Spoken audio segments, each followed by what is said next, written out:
Okay. Hi, this is Night Flight. I'm Judith Quoba, and my very special guest today is once again Doug Michael. Doug, good to see you. See you too, Judith. What are we doing today? Oh, let's talk about hero worship. Hero worship. Interesting topic. Yeah, we have some contemporary ones and ones that are never getting old, that are no longer with us, but in the public mind are still heroes, although it is questionable Well, if they should be that. what it is essentially is a psychological phenomenon. Now, Jung coined the term shadow projection, and meaning basically that the darker aspects of the psyche, the things we don't like about ourselves, our shortcomings, our fears, our anxieties, we basically project onto our relationships, and collectively we do it onto the world at large. We also do that in a positive manner as well. And that's where hero worship comes in. People who basically aren't self-actualized or working towards self-actualization, which is the realization of one's own full potential, and the taking action to step into that, well, we project that too. And we tend to do it, project that onto sometimes the worst kind of people. And that's where it could be very dangerous. But that's what it is. Failure to self-actualize, and the good things we don't recognize about ourselves, just as shadow projection, we project that out, and it becomes hero worship. So it's excessive admiration. We'll hold someone in just almost superhuman esteem and fail to see the things that are good about ourselves, and look to that person to, provide that. And the manipulators of this world are absolutely experts in putting these, people's champions before us, these cults of personality, if you will. And they work it.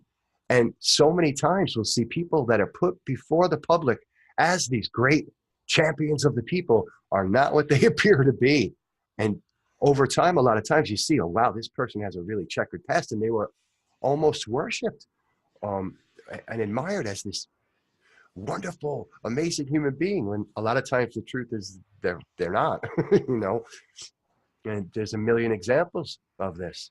Who comes to mind? Oh, so many. There was a guru named Rajneesh, Osho. Netflix just did a special about his cult. This guy, his camp followers, his cult followers, were involved in one of the largest bioterrorist attacks in American history, poisoning salad bars, and they plotted to murder, I think it was the state attorney general, some politician. This guy had a fleet of 93 Rolls Royces, and he's preaching humility and all stuff. He was called the rich man's guru. I mean, that's just one example. Mandela's another one, Gandhi.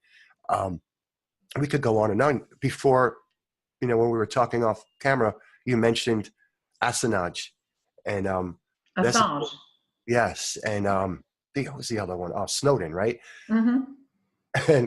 And of course the QAnon thing too. These, even though that's more of an anonymous type thing, but even still, it's the same principle, where these champions of the people are placed before us to cast our admiration upon. And like everything else, it's about externalizing, never looking within, never, again, self-actualizing, and putting that out to some authority figure, however it may be. And I think it's dangerous. People do that to politicians. And I've often said, you have to wonder what goes on in the psyche of someone who could look up to a completely amoral sociopath, but actually see them as an honorable human being. It's some kind of quirk in the psyche. It's just amazing. And then if the dirt gets exposed and some of these people are exposed for the frauds that they are, people will just blindly deny it. No. And it's an amazing phenomenon. It's interesting. Cognitive dissonance sets in. Yes. It is challenging my comfort zone, my mental comfort zone. Yes. Mm. Yeah.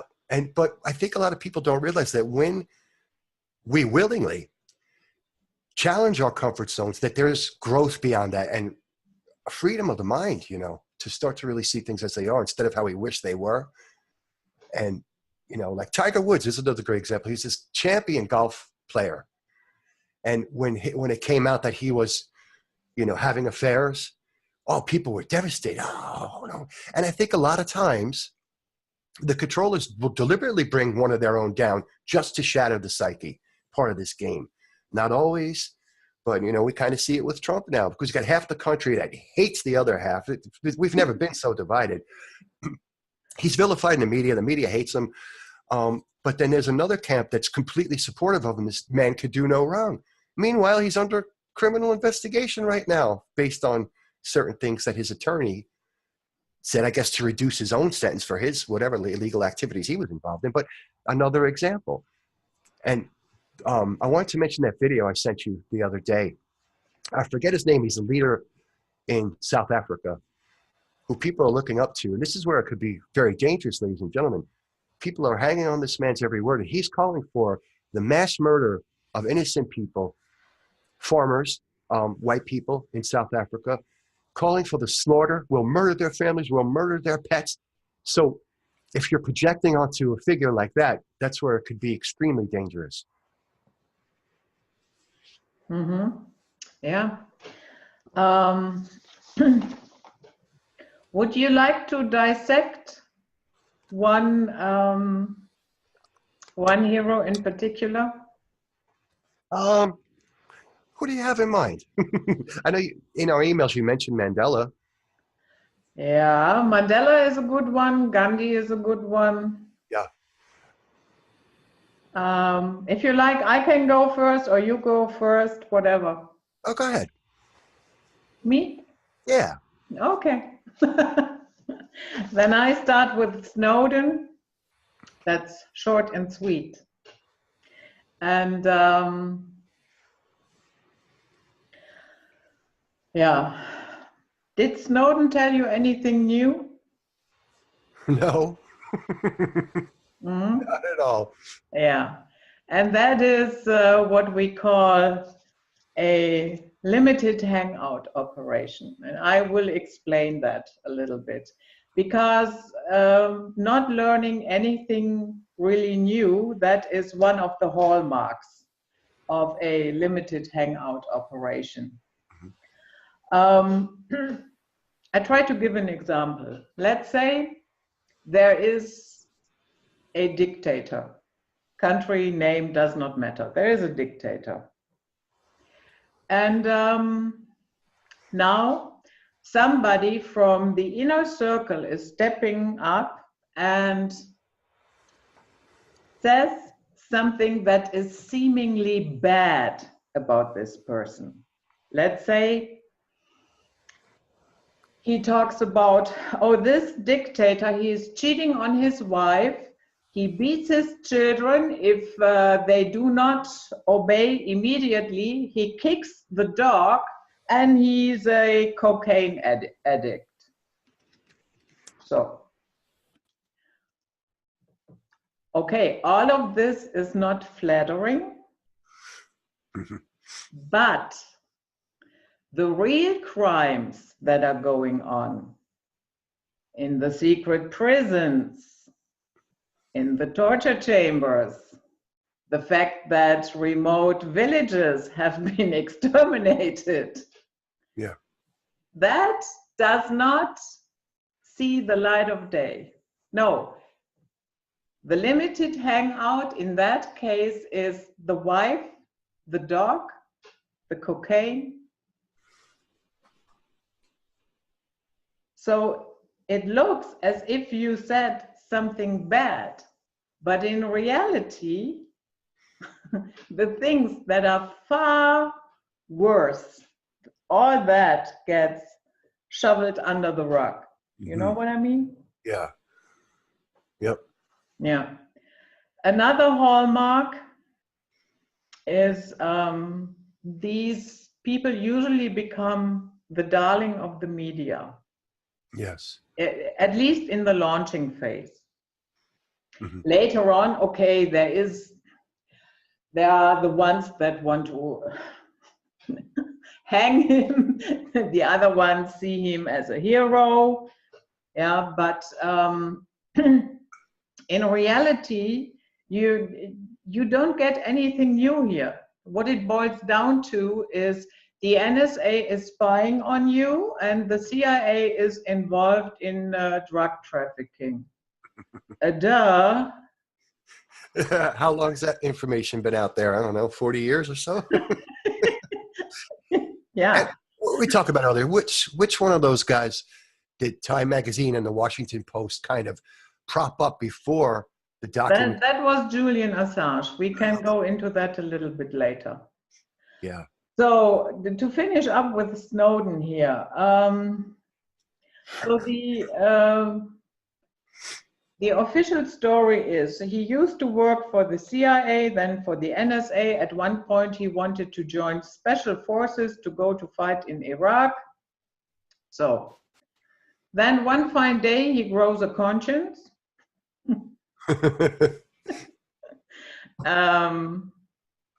He leaves his very well-paid job and his pole dancing girlfriend in Hawaii behind. He goes to Hong Kong, where he is in contact with Glenn Greenwald. Okay. And we should not forget, he's painting this picture of an overarching, omnipotent government entity that knows everything, that sees everything. They read your email while you are typing it. But for some stupid reason, they cannot find Snowden in Hong Kong. Yeah, misdirection. Yeah, yeah. And they also were not able to hack into Glenn Greenwald's computer. That was too complicated. And obviously they didn't have any field agents around Hong Kong that could have prevented him from going to Russia. Wow. Yeah. So which one is it? The overarching omnipotent entity, or the guys that are too dumb to even notice that their own employees are downloading sensitive information on a thumb drive? Are you kidding me? Right. If they wanted to take him out, they would have a long time ago. Yeah. And nobody can tell me that they do not have field agents in Russia undercover. Of course they do. Yeah. Yeah. So the whole thing stinks. He has nothing about 9/11. He has nothing about the JFK assassination. He has nothing about the Gulf of Tonkin. He has nothing about the so-called color revolutions. Nothing. Wow. And Glenn Greenwald is the one who always said in the very beginning, oh, more bombshells are coming, more bombshells. Yeah, when? There wasn't a bombshell to begin with. What bombshell? Right. I guess to keep those few that are actually seeking kind of off the track a little bit. Yeah. It's the same with everything. Yeah, it's same with the QAnon thing, I believe. You know, the arrests are coming. They're coming. Just do nothing and wait. Yeah. And honestly, there's also a line of thought that there is always a little bit of a turf war between the NSA and the CIA. And during that time, there was a huge chunk cut out of the financing of the CIA, and that chunk was given to the NSA. Oh. Exactly the same amount. And yes, we will link down below. Yeah. If you want to jump into that subject, you can take it from there. And yeah, so who knows? I mean, really, the NSA is not capable of protecting their own data from their own employees. Why are they even there? Right. Huh? Wow. So it might be that there was a bit of a turf war going on as well. And that he actually didn't steal anything, but that the CIA gave it to him. Yeah. Yeah. It's ingenious. You know, we'll manufacture the hero to place before the public to misdirect them and guide them into whatever cul-de-sac they want. Yeah. It's like that with politicians, with gurus, with athletes, sports stars. I mean, you name it. Musicians. It takes on many permutations, I think. But you know, when you got a politician that's idolized in that way, it's just destructive. Yeah. Or can be. The hallmarks again of a limited hangout operation: you do not learn anything new. There is something bad released, but the real bad stories are kept under the rugs, and the media jumps on it right away. So I would say, whenever you didn't know this name yesterday, but tomorrow the entire world knows this name,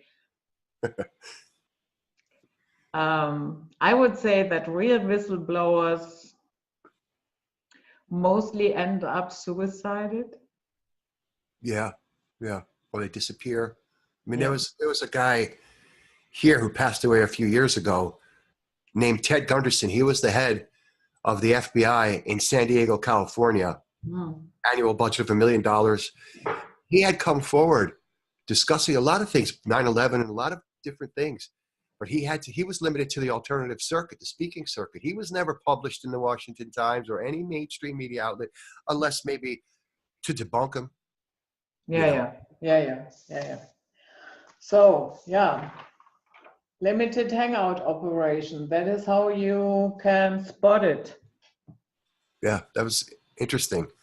I don't believe I've ever heard that term before, but that's absolutely.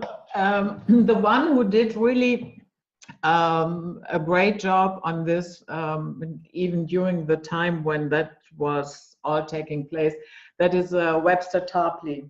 He wrote extensively about this, and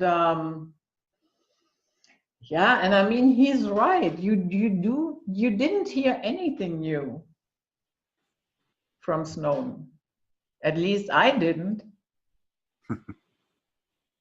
And so many people told me, no, I didn't hear anything new either.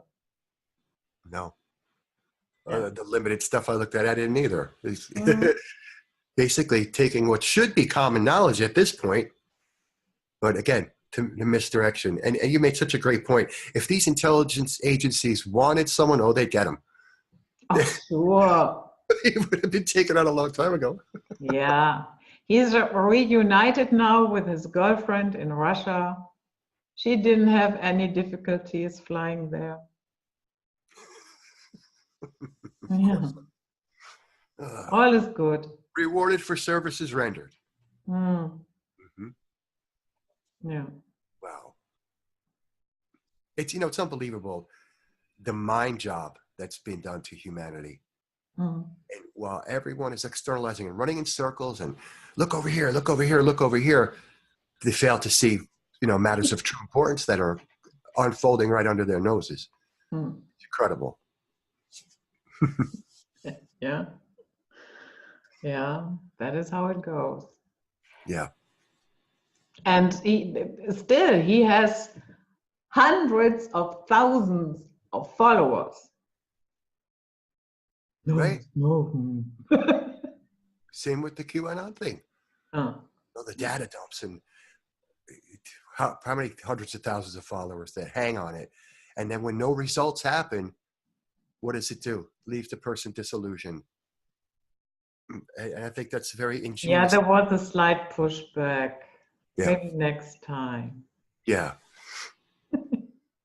Yeah, this is what happens when we place our faith externally instead of internally. And like I've said, you know, and I know people that know me have heard me say it a million times. So have you probably.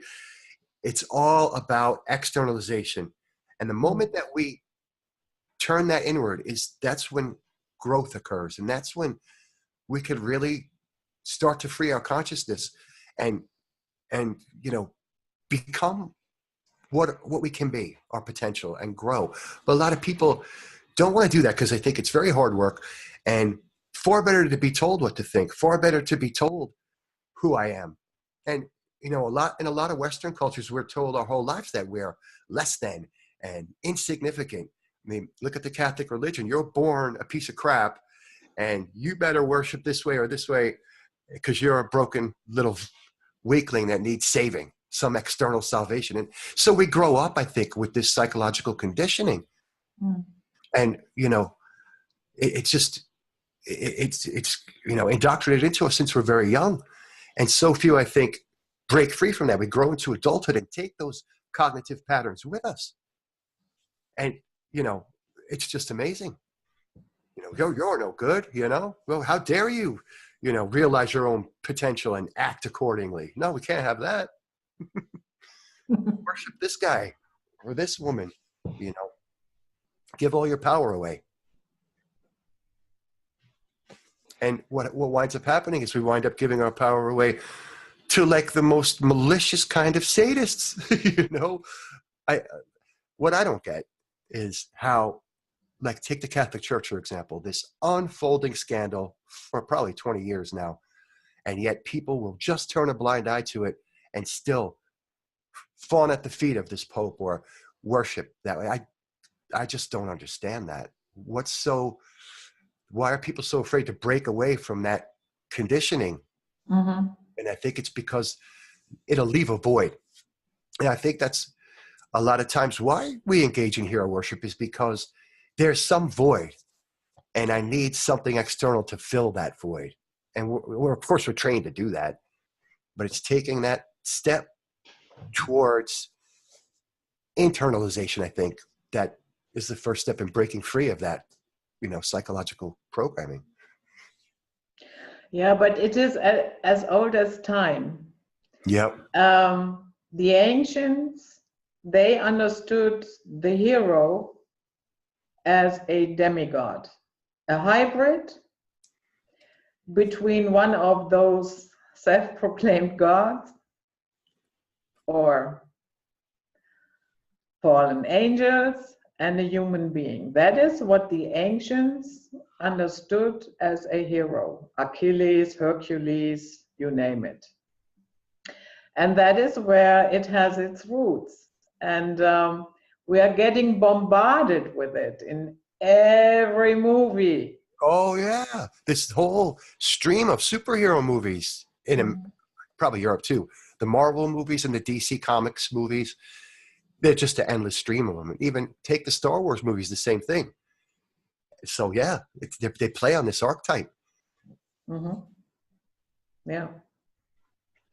And it works. Yeah. Take Gandhi, for example. I remember when I was in junior high school many moons ago, as a class trip, we were made to go and watch this film, the 3-hour film Gandhi. And he's presented as just this iconic hero. He was not the next best thing since Jesus Christ. Yeah. And, you know, he was basically an agent. What he was doing over there, working with Swami Vivekananda, under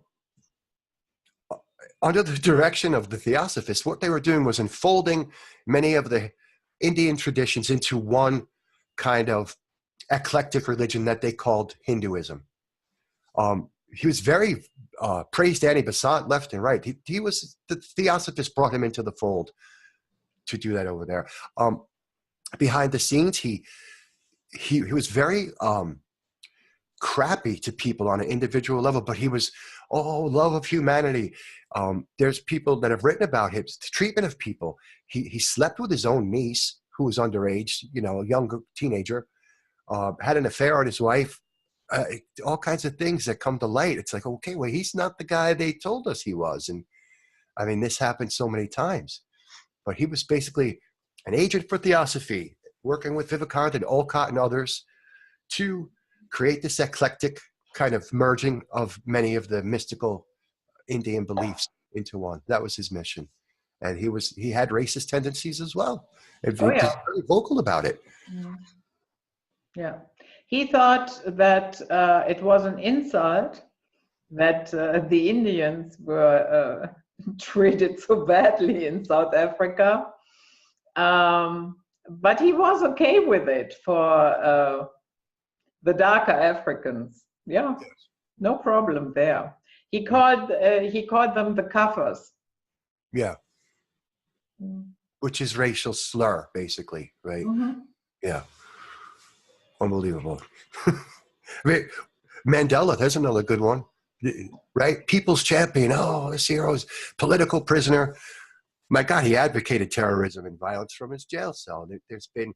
They found his journal and things in there. Wow, you know, this guy wasn't what we thought either. I know his wife was a big fan of what they call necklacing, where they would fill a tire with petrol, gasoline, and place it on the victim and light it on fire. And that's horrific. And, you know, and apartheid's, it was just terrible. Of course it was. But they ended apartheid, and now there's how many more murders than there were when it was in place? Tens of thousands more. And I mean, South Africa is just exploding with genocide now. It's ridiculous. They're killing farmers, peaceful farmers who grow food. And again, I forget the guy's name of the video I sent, but you've got this, I don't know if he was a government official or a preacher, basically calling for slaughter and murder of innocents. So this is where it gets dangerous. Once again, you know, when we will look up with admiration to someone like that, you know, it's dangerous. But yeah, I mean,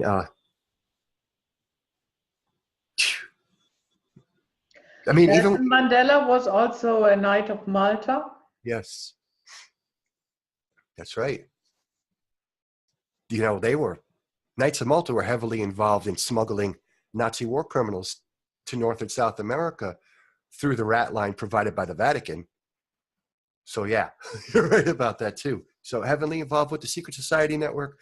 Yeah, which most of them are, you know, again, Gandhi and the Theosophists.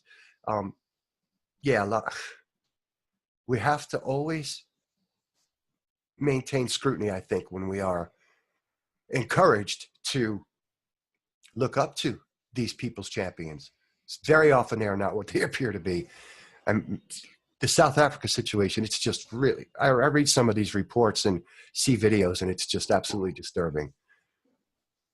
But that's what the globalists want, is people murdering each other and division, and to be misled into the corrals where they want us to go, which is basically a homogenized world where there'll be one government, one religion, one sex, one race, one currency, one of everything under their AI technotronic world, you know? Yeah. And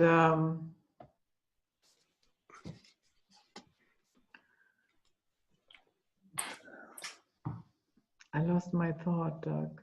It flew right out of the window. That happens to me all the time. I think it's you. What have you uncovered about Mandela? Mandela? Yeah. No, I didn't cover Mandela. No, I said, what have you found out about Mandela? Because you looked into it a little bit, right? Yeah. You know, everything that comes from the secret societies to me is always raising a red flag. Right. And so he was portrayed as this man who wanted a better South Africa for everybody, the Rainbow Nation.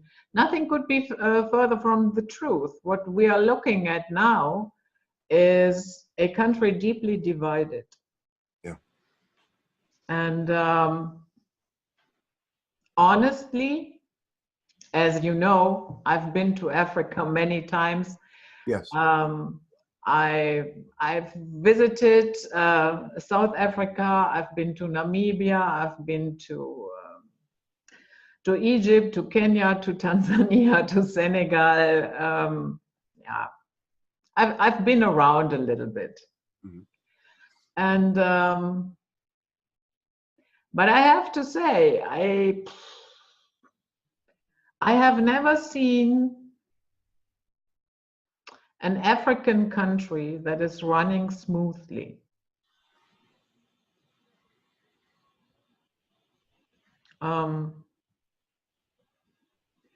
Corruption is usually rampant, and the gap between poor and rich is extremely huge. Sure. And that is not understandable because Africa has a lot of natural resources. Oh, it's abundant. Yeah. Abundant. I think Africa could feed much of the world. Oh yeah. Abundant continent. Yeah. Yeah. So Yeah. it's the few taking all the resources to enrich themselves at the expense of the people, and then creating these racial divisions to keep the people at odds with one another while they laugh all the way to the bank. Mm-hmm. Yeah. And Nigeria, for instance, lots of oil. Yeah. The children have no shoes.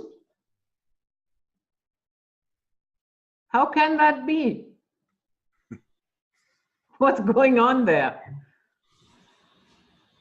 Yeah. Yes. Instead of the people uniting, regardless of their race, and taking care of this power structure that impoverishes them while raping all the resources, well, we got to create this racial division and have them kill each other to keep all eyes away from us. Yeah, it's the same everywhere. But wow. Yeah. And yeah, there is even, but I never jumped down that rabbit hole really. There is talk about that Nelson Mandela never was in a cell, that he was not in prison. I don't know. I would just simply say, I don't know. I have never really investigated it. Might be that is a fairy tale as well. I did certainly not visit him there. Mhm. And yeah, so Gandhi, Mandela, yeah, not the heroes that they are portrayed to be. No, I don't think many of them really are, and if you got someone who maybe kind of might be on the side of the people, well, they'll just assassinate them. I mean, look at Kennedy. I mean, I think, we're not told the truth about him either, but what I think he did that really got him killed was when he started to, through executive order, demand the issuance of currency that was not a part of the the Federal Reserve Bank, silver-backed currency. He started to issue this. And he pissed off a lot of people, but that's the fate that someone will meet who really may be doing something positive for the people. They'll just take them out. That's why the whole thing with Snowden, they can't get a hold of this guy if they really wanted him. It's just ridiculous. No, One of their they know more about you than your mother, your father, or whoever does. But they couldn't find Snowden. No. That was too hard. I mean, and the best part about it is they are making movies about this nonsense. Sure, because this is how many people gauge their reality by what they see in the motion picture industry or on television, and they don't think. And how fortunate for the people in control that most people will just take. That's another thing. They want to be tell me what to think. I don't want to think. That's hard. It gives me a headache. You tell me what to believe, and I'll do that. And I see these people on like social media, Facebook or whatever, which I really avoid a lot. I don't like, but you see them vilifying one another. No, Trump's no good, and no, this. And it's like they got you right where they want you. Yeah, sure. And if you're even a little bit outspoken, a little bit vocal about it, you're a nutty conspiracy wacko. No, it's just, and it's getting more ridiculous. What I see, Judith, is a massive kind of infantilization, if you will, where grown adults even operating with, say, a teenage mindset. It's unbelievable. And that, of course, benefits the controllers as well. Will keep them distracted, entertained, worshiping heroes, and infantilized while we just basically take everything from them. And I think the clock is ticking where we don't have too much time left to really wake up and see things as they are. Because, you know, we got the AI trudging right along, and, you know, the whole Technotronic 5G system that's coming online. So while these very pressing matters are occurring, this genocide all over the world, we're worried about, you know, whatever distraction is, what Snowden leaked or what QAnon's doing or who won the damn football game or whatever it may be. And I don't know if you get that sense, but I felt for a long time that we're kind of really, really on the cusp of decision time. Okay, are we going to unite as one people? And here's the tricky part, really honor diversity. You know, can we operate in the spirit of community and still honor individualism? I say, shit, we should try it because we've never really done it before. It might work. You know, you know, all that praise and admiration for these people's champions, turn it inward, and, you know, really look within to discover maybe some hidden talents or find something that brings you joy and do it. You know, something artistic, something creative, something where you could actually make a positive difference in your local community. Mm. Yeah. And sometimes it's interesting also to have a look at who is praising these official heroes. Right. Like with the Julian Assange. What a convoluted story.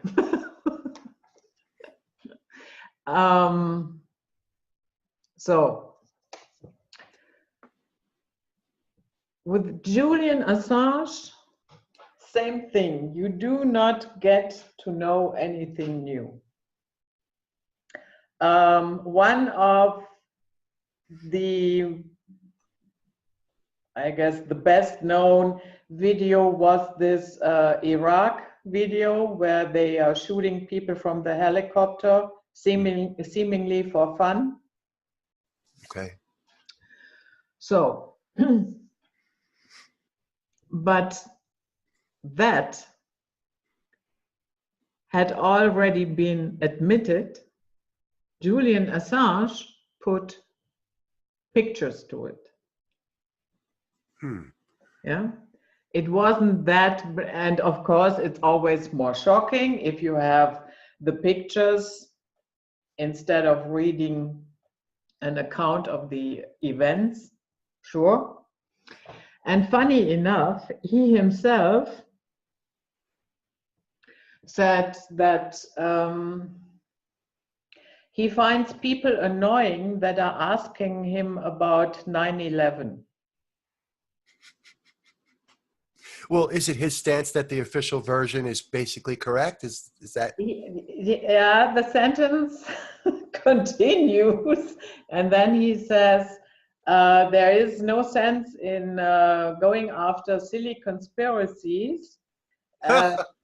And while he is providing real evidence for plotting of wars and financial fraud, blah, blah, blah. So what did he think 9/11 was? I mean, how many wars resulted out of that? This is something, that event is something especially every American, but everyone that gives a shit about freedom should really, really look into, because of that single event, it launched an open-ended war. We could just go wherever we want, and war on terror, which is actually a war of terror, not the same thing.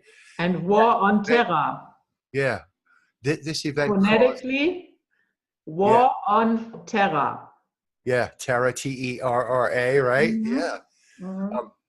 It launched this massive surveillance society since that time. Total militarization of the American police. That single event was the catalyst for the ushering into this, new world order, if you like. Yeah. Without that event, they would not have been able to get away with half the shit they get away with. TSA in the airports. And there's been so many incidents of TSA basically molesting children and disabled people in wheelchairs. It was to desensitize Americans to this Orwellian kind of state that's unfolding. So for someone like him, a whistleblower, to blow off 9/11 like that, right there should be a red flag for everyone. Because now I don't pretend to know exactly what happened, but what I do know, and I say emphatically, the official story of what happened on 9/11 is BS from start to finish. Just a bunch of nonsense. And there's been a lot of very thorough researchers that pointed out things and inconsistencies, and where's their research? Pushed under the rug, like you say, swept aside. But that event should be looked at by anyone who gives a crap about freedom. And, Americans just get on with their lives. Whatever. And especially since his most famous video is that Iraq video. Iraq war was a result of 9/11. Absolutely. I mean.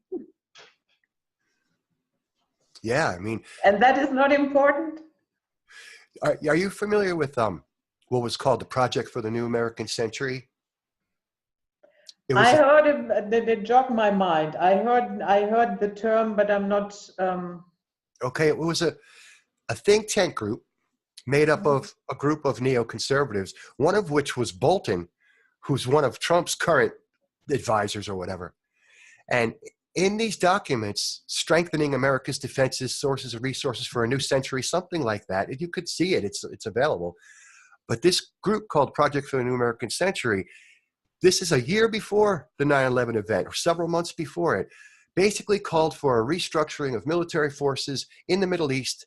They named countries by name, and the most chilling statement in this whole document is they said, we need a catalyzing event like a new Pearl Harbor to make this happen. Well, 9/11 was their new Pearl Harbor, and they got what they wanted, which is basically to run amok all over the Middle East, wherever they want to go. And there was a guy called General Wesley Clark who had come forward. You've probably seen that video where he said, they said we're going to go into Syria and Iraq and North Korea and Iran and all these countries. And that was a couple of years ago. Look where Iran's on their list. Oh boy, they want Iran because they want the Caspian Sea region. They want control of the oil routes and strategic, placement of military bases and whatnot. So, I bet Snowden didn't mention the PNAC in his whistleblowing documents now, did he? No, and Julian Assange, no. He has a lot of, dirt on, Maliki and, other, and then Gaddafi. And sometimes when I looked at it, I thought that somehow reads like the hit list of the Pentagon. Wow. No, that's surprising. And whenever you hear someone use that term, conspiracy theorist, right away, you have to take a step back. Because I've been called up, hey, conspiracy theorist. And I asked a simple question: where did you hear that term? No one could ever answer it. The term was first coined by the American Historical Society in an article in 1909, and later was adopted by the CIA to discredit people who were researching the Kennedy assassination, saying, wait a minute, this doesn't add up. Oh, conspiracy theorists. I mean, I have the documents that were available publicly now after all these years where they say they're plotting to discredit people that are investigating this. So people will use this buzzword and not even know where the hell it comes from. Yeah. Crazy. So if you got a whistleblower using the term right away, you should think, okay, probably not credible. And so with Assange, what's also very startling is his upbringing. He had a very interesting childhood in a cult called the Family. Oh. Anne Hamilton Byrne cult. In the intro, there are photos. The Anne Hamilton Byrne cult, the children in that community were separated from their parents. The children then were told that Anne Hamilton Byrne is their mother. Also, all their hair had to be dyed white blonde, and they all had to wear the same haircut. They were given from an early age many psychoactive drugs. Oh, good Lord. A cocktail of 12 or whatever, not daily basis, but LSD among them. They were deliberately starved. Subject to mind control, it sounds like. That's what the CIA did. They used LSD. So when I read that, and there is not a lot that Julian Assange himself says. He once talked about this and said, and then we spent a couple of years running from a cult. And the other thing he said was that he can't remember that time in this cult, he as a boy, which I find hard to believe, because if you are 6, 7, you are being starved, your hair is being dyed white blonde, like everything, no individuality, nothing. Right. You are drugged up. I don't think that you will forget that easily. Yeah, it's something that might stick with you, you'd think. Yeah. So I always thought along those lines, if he is a candidate for a Manchurian candidate. Sure.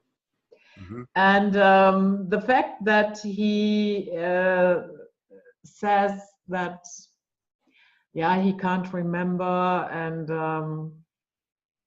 doesn't talk about this very much, that tells me that he has never confronted this time.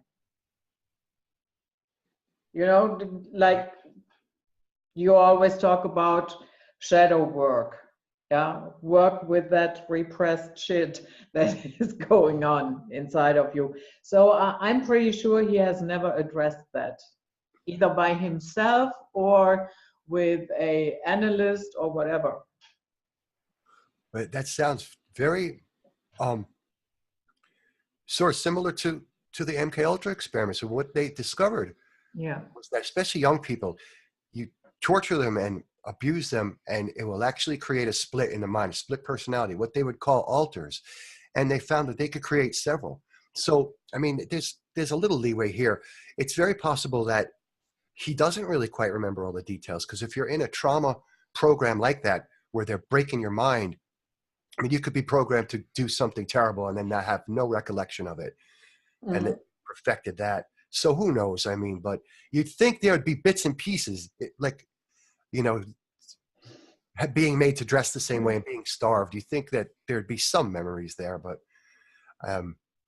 the way these agencies work, they found that torturing people can create this broken vessel that can be used to program to do very horrific things. Yeah. And so other accounts say that this cult, which was called the Family, was the continuation of Lebensborn. Lebensborn was a Nazi project where the Nazis started breeding blonde-haired, blue-eyed children. And the women that were in this project, they were not always voluntarily there. Right. So there's a lot of fishy things going on there with his childhood. And then, as you said, he was introduced to the Washington Post by Cass Sunstein, right. Another very shady character. Right. Also Time Magazine, I think.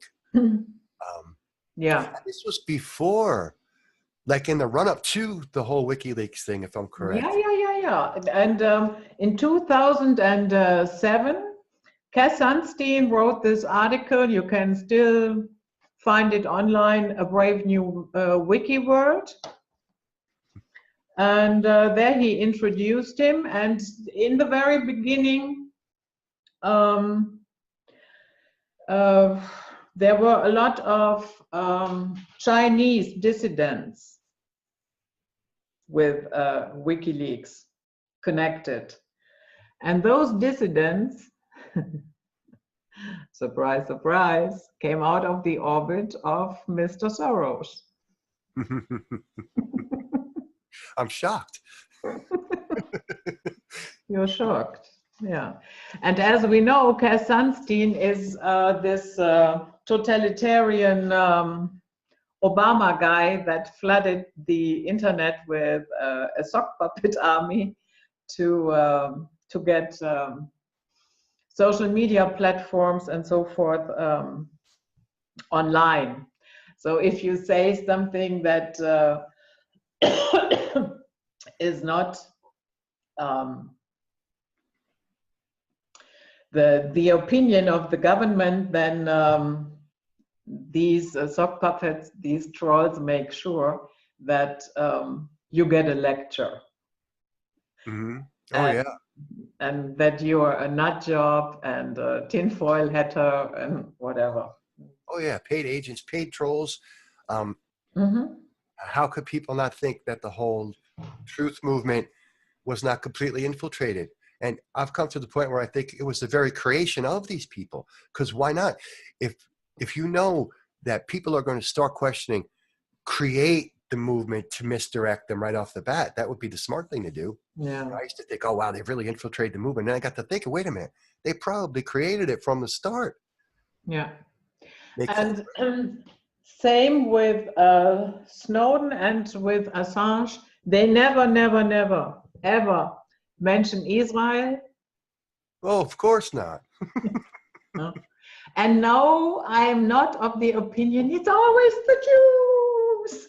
Oh, no, me neither. No. But it's the Israeli regime is interesting, to say the least. So,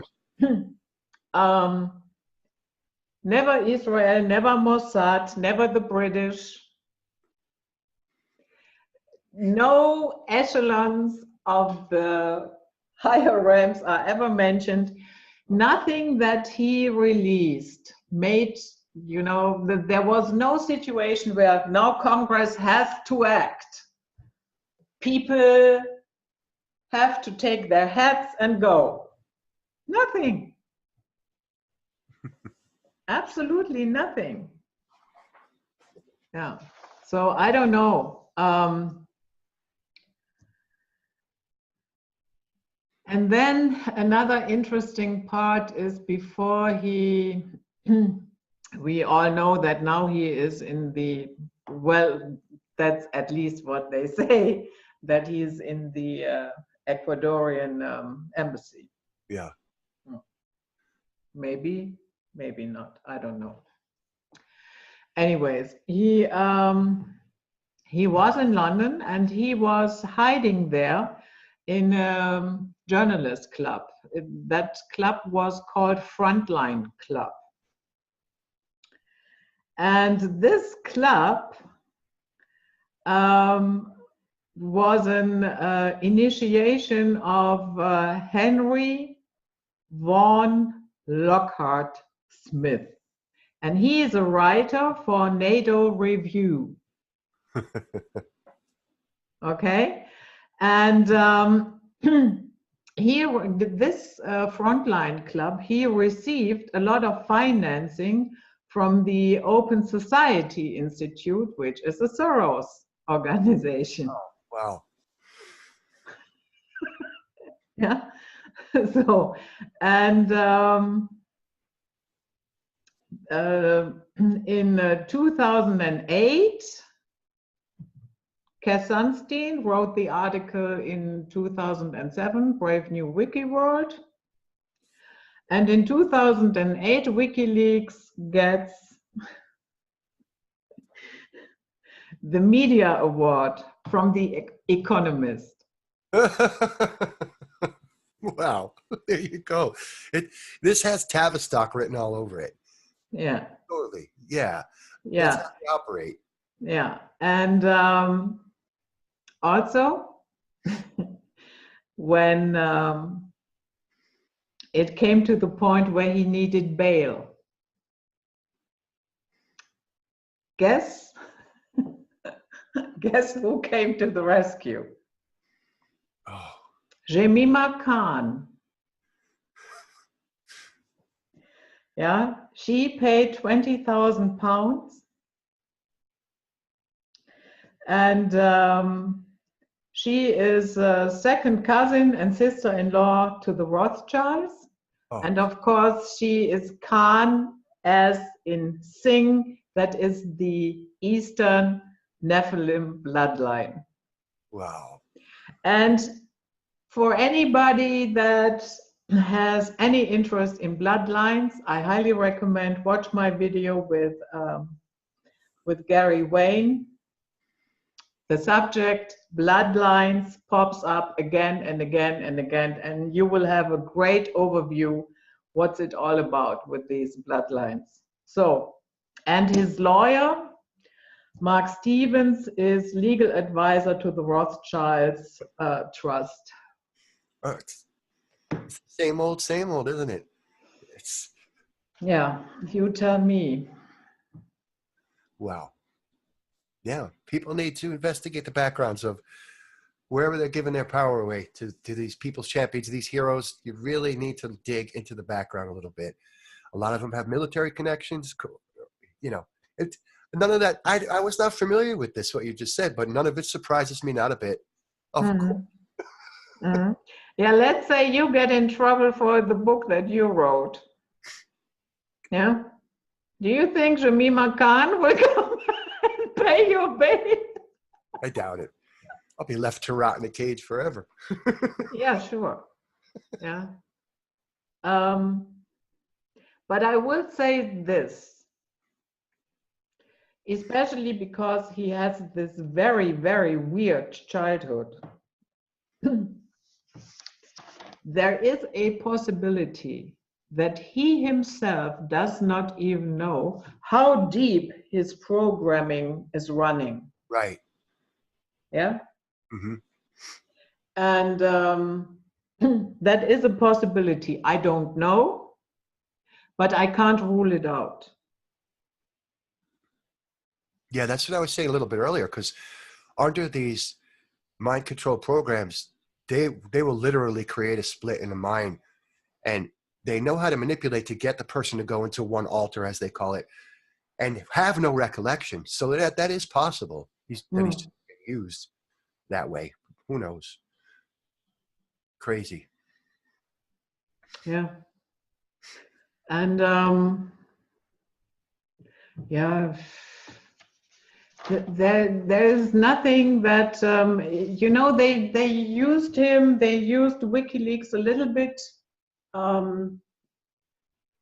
in the last elections with the dump of Hillary's emails. Oh yeah. Yeah. Oh, I remember in the run-up to that, before Trump was inaugurated, the New York Police Department's investigating her, and so this whole the arrests are coming bullshit goes back to 2016, before he was even inaugurated. And I thought, wow, nothing will come of it. Yeah. And sometimes couple of days ago, maybe even weeks, I can't recall exactly, I read something that they switched off his internet in the embassy.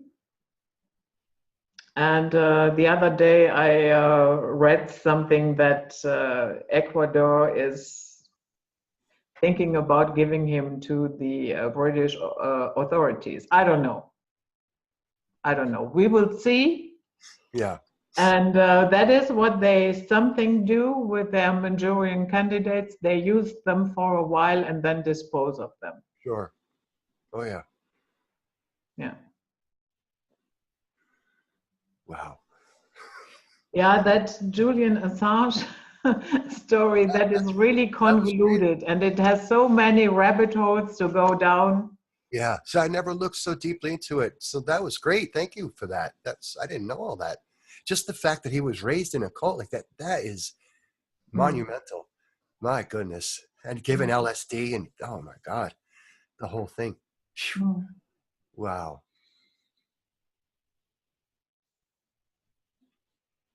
Yeah. And then, of course, we have the musical heroes. Did you say musical heroes? Oh, God. The pop icons. Yep. Agents of banality, I call them. Yeah. It's crazy. They, especially in America, it's probably everywhere, but a lot here. Hollywood or the music industry will take the young kids and they'll exploit their singing and dancing talents. And then just as they start to mature and blossom, they will revamp their image, sexualize them, and sell them again. And what that does, think of what that must do to a child. You're in this web from the time you're very young. And then by the time you blossom, you're totally exploited. Again, a lot of them just break from it. The industry doesn't care. And then, of course, Hollywood's loaded with pedophiles. So there's a heavy price to pay with fame and fortune. And this industry just produces their trite little pop icons, these, whores for the little girls to look up to and idolize. It's just incredible. Yeah, I would have never put my child in that industry ever. It's just exploitation. And you see it so much. Hannah Montana, great example, right? What's her name? Miley Cyrus, is it? Oh, yeah. She was this Disney princess, cutie little family show. And she's a great example. As soon as she was entering into young adulthood, oh, look how they turned her image into this just overly sexualized. It's just disgusting. Absolutely disgusting. Yeah. And for anyone that is interested in that subject, what is going on there in the music industries, I can highly recommend to look at the work of Mark Devlin. He used to be a UK-based DJ, and he dissected any genre in music. And so now I will share the screen. And let's hope. It was Mark Devlin, you said? Mark Devlin, yeah. Okay, so.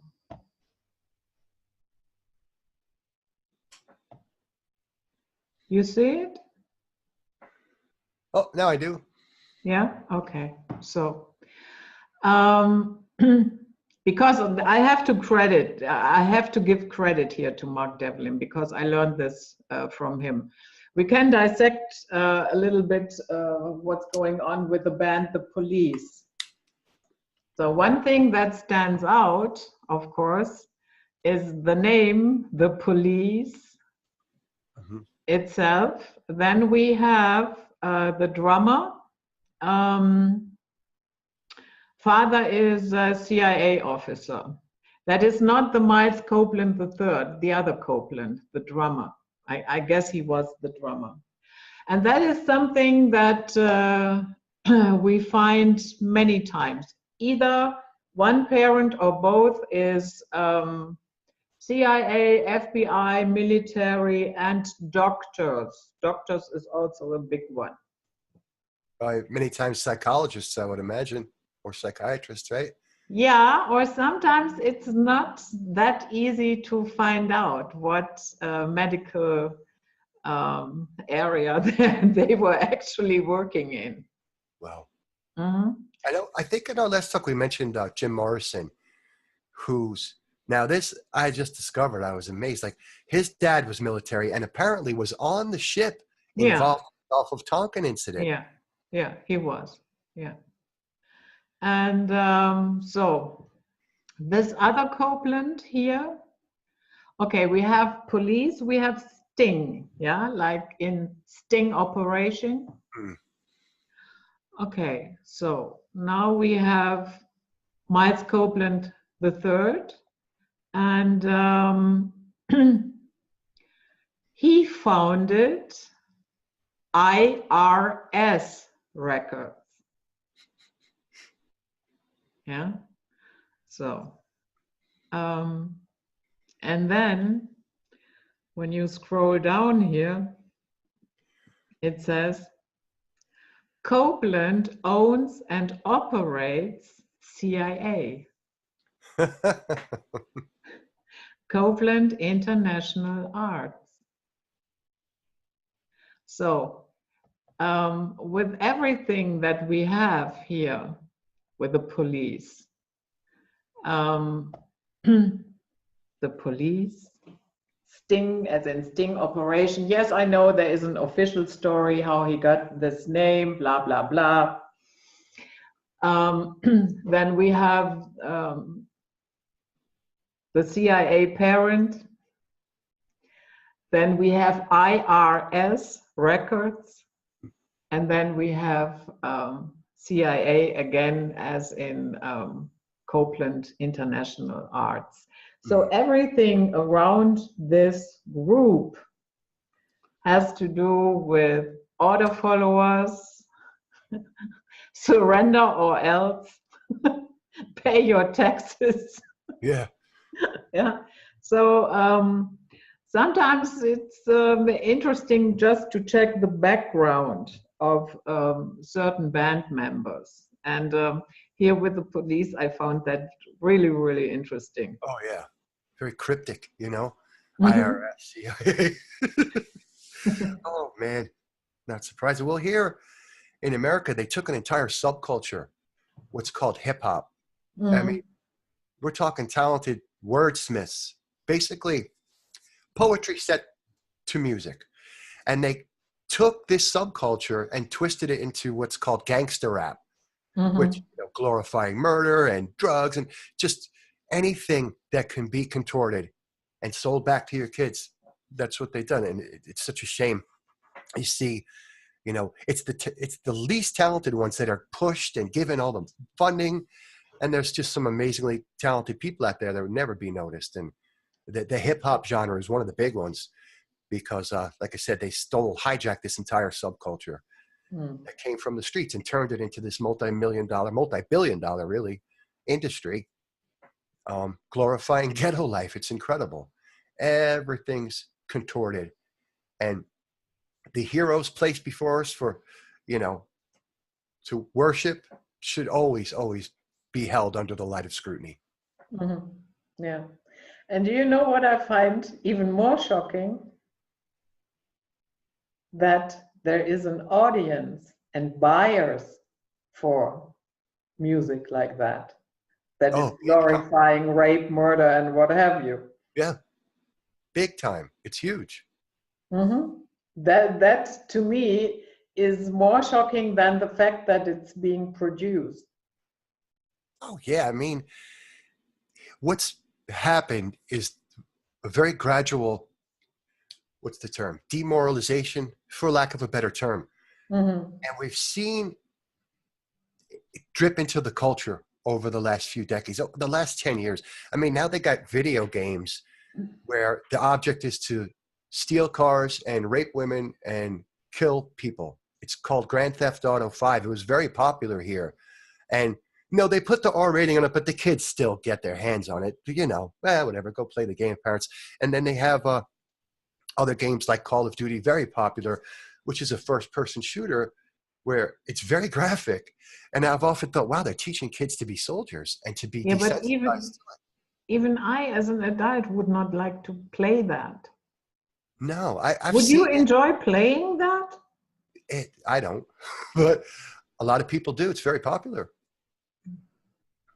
Yeah, and they're getting more and more realistic. And of course, they'll put the warning, oh, not for kids under 17 or whatever, but come on, the kids get their hands on it. So we've seen this slow and steady drip of debauchery and just demoralization into the cultures.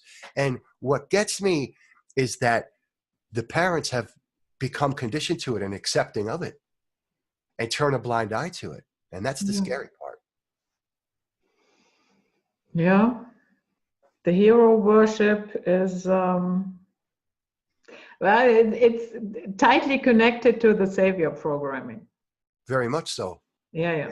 Oh, And in movies, you always have this, usually this moment where this Deus ex machina comes and he rescues the princess in the last second.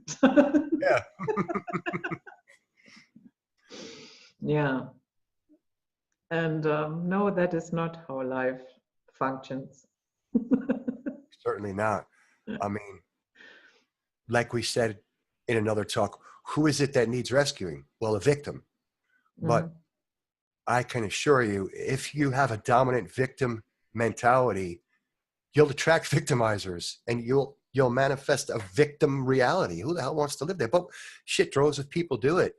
And this whole externalization in need of a hero or a rescuer, where has it ever gotten humanity? No. Yeah, we had one like 70 years ago here in Germany. Yes. That little Austrian man. Yeah, well, there you go. That's where it gets you. You know? Yeah. Yeah. And but that is so interesting. Even he is connected to all these bloodlines. Hitler. Oh, well, in large part, he was funded right out of Wall Street. Yeah, sure. A guy called Prescott Bush. Yeah. Who was? And Henry Ford. That's right, Ford Foundation. Yeah, Union Banking Corporation and Brown Brothers Harriman, of which Prescott Bush was a managing director, channeled a lot of funds to Hitler. Now, this guy went on to be a senator. He wasn't punished when they caught him trading with the enemy, seized the assets of the companies. He went on to be a senator and have 2 sons that became president. Not 1, 2. Crazy. But that's, like I say, when you serve the agenda, you're rewarded for it. No jail time, you know. And yeah, I think the Trump thing was ingenious because you don't get into the CEO position of corporate America without the nod of approval of AIPAC, which is the Zionist lobby in America, and Council on Foreign Relations. You just don't. And we know that Trump was meeting with Haas, who is the president of the CFR, during the campaign trail in the run-up to the election. But I think he was selected, and it was an absolutely genius move to do it because it's created division. And again, you have the percentage that's idolizing him as a hero and the other percentage that hates his guts. I saw one person make a comment when he was inaugurated. Oh, hate this guy, blah, blah, blah. Thank you, Obama, for your leadership. And I was, what? This guy, no better than any of them. I joke, I say, Obama holds the record for most people drone bombed while simultaneously holding a peace prize.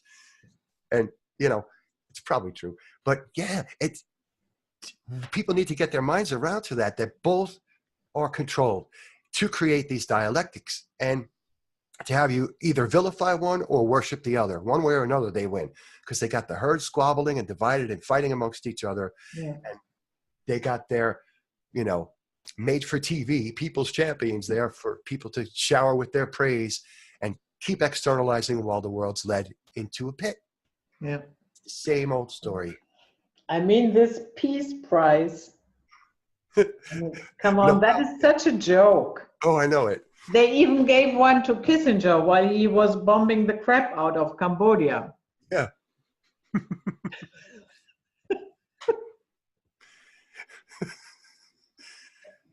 I mean, I don't know why we pay so much respect to that nonsense. Mm-hmm. Yeah, you have to wonder what would happen if humanity as a whole just said enough's enough.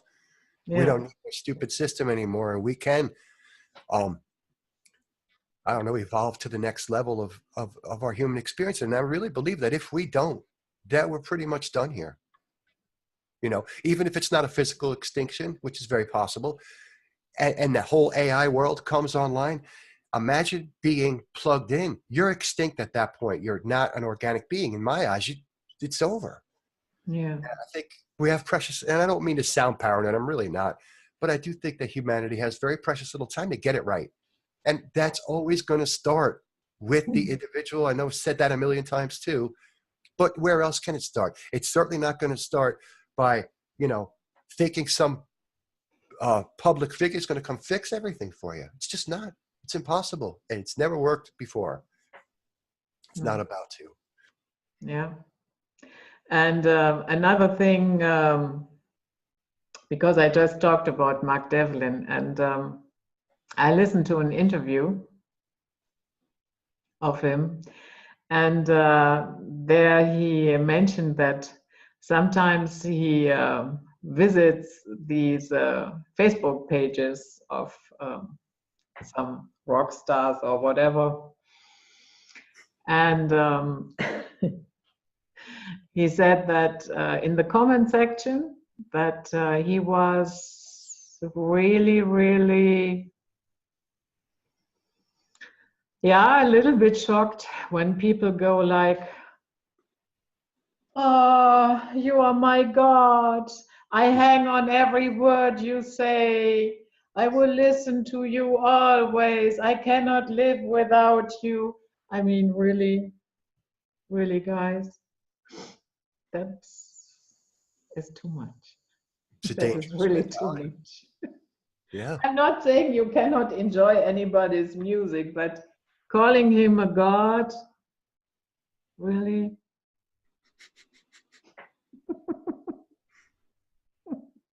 Yeah. But it also shows, that there is, this deep-rooted desire to have something to admire, or you know what I mean? Right. And back to what we started out earlier, it's because and that is channeled in the wrong direction. Right, exactly.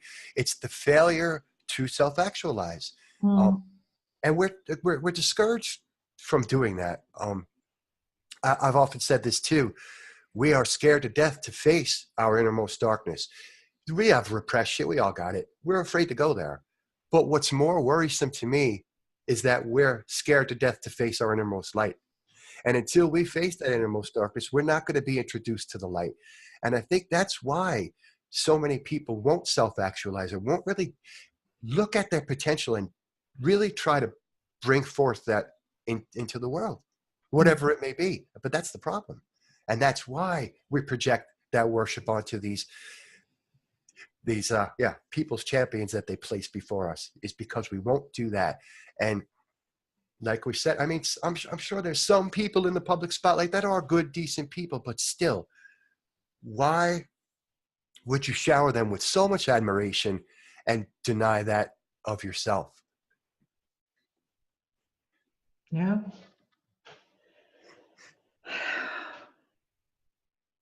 I think we have a lot to do on that front, collectively. Yes. No doubt. We do. Letting go of the bullshit. Yeah, it's hard because, you know, our whole lives were conditioned, and we start to identify. It's gotten to the point that where it's so ridiculous. Not we, but a lot of people will absolutely identify with their political party. It becomes a part of them. That's nuts to me. Yeah. But it becomes so deep rooted that it's very difficult to break that conditioning, I think. And that's why so few people will go there. But go there we must if we want to, you know, really be free, really exist in an experience that we desire, rather than this one that's being shoved down our throats, which is very anti-human, very anti-life. Do we really want to go there? Yeah. And what I also find funny when I read things like Christians for Trump. What was that again? Christians for Trump. Oh, yeah. Okay. Yeah. Excuse me. I thought the kingdom of heaven is your appointed hope and what you would like to achieve. So what is that doing there? Christians for Trump.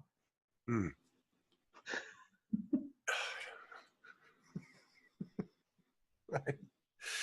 It's a big mess, isn't it? Yeah. Sometimes you really just have to laugh at it because it's so absurd. It's not really a laughing matter, but sometimes you have to, because it's just so absurd. And you wonder. Doug, I laugh at the most hideous things, you know, and sometimes people look at me and, why are you laughing now? And then sometimes I say, you know, it's a bit overwhelming, and it's so gruesome, and it's so bizarre and absurd. And I just have to laugh into its face. Right. And somehow that helps. Yeah, so I agree. Sometimes you have to. We'd go crazy if we couldn't laugh, right? And it really is a giant joke when you get right down to it. And what human beings are willing to put up with always has amazed me.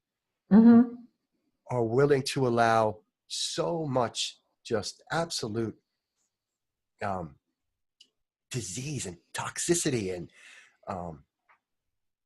mental manipulation. You have to wonder, I mean, the people doing this must be amazed at how resilient we really are. We are pretty adaptable, aren't we? Holy shit. Yeah. And that is why they never stop. Yeah. Well, you gotta wonder if humanity will ever say enough's enough. Yeah, I don't see it either. It's a shame. So much potential we have as a species. We really do. Human ingenuity always just amazed me. We have such potential, and we do what? Flush it down the toilet for the promises of some utopia or some external savior or some crap. We relinquish our own selves, and it's really, really sad and disturbing. I don't see it, and I also don't see a mass awakening. No, I don't either. I think that's another thing that has to be taken on an individual level. You have to initiate the journey on your own, and other people can help guide maybe, but not, you know, don't follow anybody like a guru. Don't do that. If you're gonna raise someone up, why not yourself? Put yourself up on that pedestal, not some external thing, you know. And I don't mean that in an ego way either. I mean, you know, inwardly. Yeah, I don't. Mass awakening. No, not going to happen. It's a willful act that must be taken up by the individual, I think. And, you know, I guess assisting others that are walking a similar path, but assisting, not leading them or whatever. You know what I mean? That's the way I see it. And there's not going to be a mass awakening at all. Mm. Yeah. And people think that this Chinese social system is so wonderful, where you get points when you behave. My goodness. They started in Canada too. Mhm. And the app is called the Carrot, you know, like carrot and the stick. People love it. And now in China, they've got people that will basically report people for doing something wrong because they're rewarded with points. Yeah. Could you imagine going into an airport? I think wasn't there a TV show in England? I think it's called Black Mirror. Where they had an episode about this, where the woman goes into an airport, and because her points aren't enough, they wouldn't let her get on the flight. Yeah. That's what's happening. I mean, China right now, I think, is the epitome of the surveillance society. That's what's coming here too. And with Sure. that goes on. Yeah. We're talking And about, but the majority of Chinese think that is so wonderful. I know. It's like, what happened? Once upon a time, privacy was very much cherished. Now people put all their dirty laundry right on Facebook for the whole world to see, and now track me, monitor me. Oh, how could anyone think that's wonderful? The government knows your every move, and they'll either give you points or demerits for whether or not you behave correctly. Yeah. That is like being regimented like a sheep or something, or a cattle. Yeah. How is that acceptable? But it is. And we've been conditioned for a long time to accept this. Scary, isn't it? You have to wonder, who's the real enemy? The ones doing this behind the scenes, or the ones that willingly just go into it? The second. Yeah, that's what I'm thinking. Because they can roll out or try to roll out whatever they want. If we do not go along with it, they're done. Right. Yeah, they can plan wars all day long. If nobody is going, yeah. Yeah. Well, what if the game is over? What if everyone in any given country just said, you know what, we're not paying income tax anymore? What are they going to do? Arrest all of us? You know, it is right. It does involve, in some level, our compliance. It's a mind game more than anything. It's a psychological manipulation and a perceptual kind of illusion that we buy into. Yeah. So we have to relinquish willingly, but we're tricked into doing that. So there's an element there too, but we allow this to occur. That whole thing in China is just incredible. When I saw that, the journalist that was a robot, I didn't really recognize right away till it started to speak. And I'm like, holy shit, that's a robot. It looked pretty real to me. So they're getting better and better with this technology too. Yeah. Incredible. And the robot will decide if you are going on a flight or not. Yes.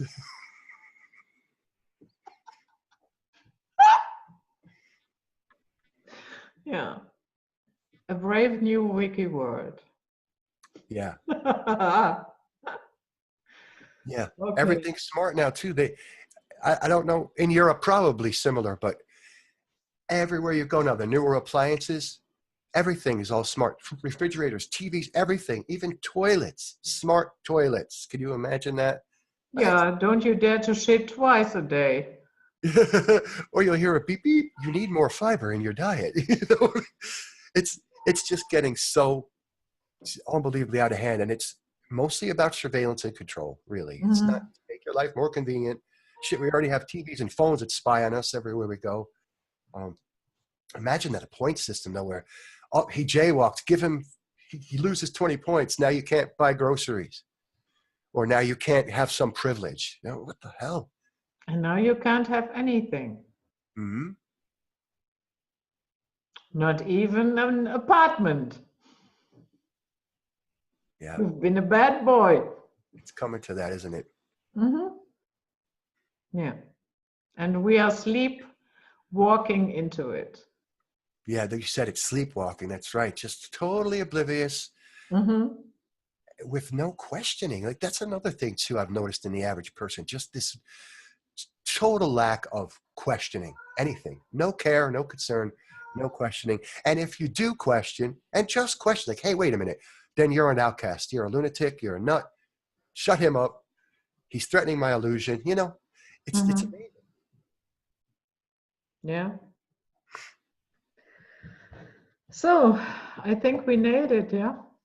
Yeah, that was good. Thank you. I learn a lot when I talk to you. It's great. Thank you. I didn't know all that stuff about Snowden and Assange. I never really looked too deeply into it. I just thought it was bullshit from the beginning. But that whole bit about the cult, I'm really interested in that. I want to read about that. That's interesting. Mm-hmm. Yeah, he's a Yeah. groomed agent. That's what he is. Yeah. We will link below, yeah? And then people can have fun with it or not. Mm. In any case, I think it's time to drop our heroes. Yeah. Hmm. Yeah, be your own. In general, that does not mean that somebody who is assisting you in a difficult situation, that you cannot be thankful and appreciate that person. That is not what I mean. Sure. But and it's certainly okay to admire, let's say, an athlete who performs magnificently. It's okay to admire, but not at the expense of yourself. No. It's okay to look up at a musician who plays guitar or whatever really, really well. I do. I mean, there's some guitar players out there I think are just brilliant, but I would never give myself over like that whole hero worship thing. Yeah, no, it's time to stop doing that. You are my God. There's, so that's not what we're saying. We're not saying that you shouldn't admire people who are great at what they do. Not at all. No. And especially, I hear Monsieur Felix. him. Yeah. And especially those ones that are presented to us, like yesterday, nobody knew him. Tomorrow, the entire world is talking about him. Yeah. That is a red flag right there. Mm-hmm. So, okay, thank you guys for listening to us, for being with us. This was Night Flight. I'm Judith Grober, and Doug Michael and I, we say goodbye. Bye-bye.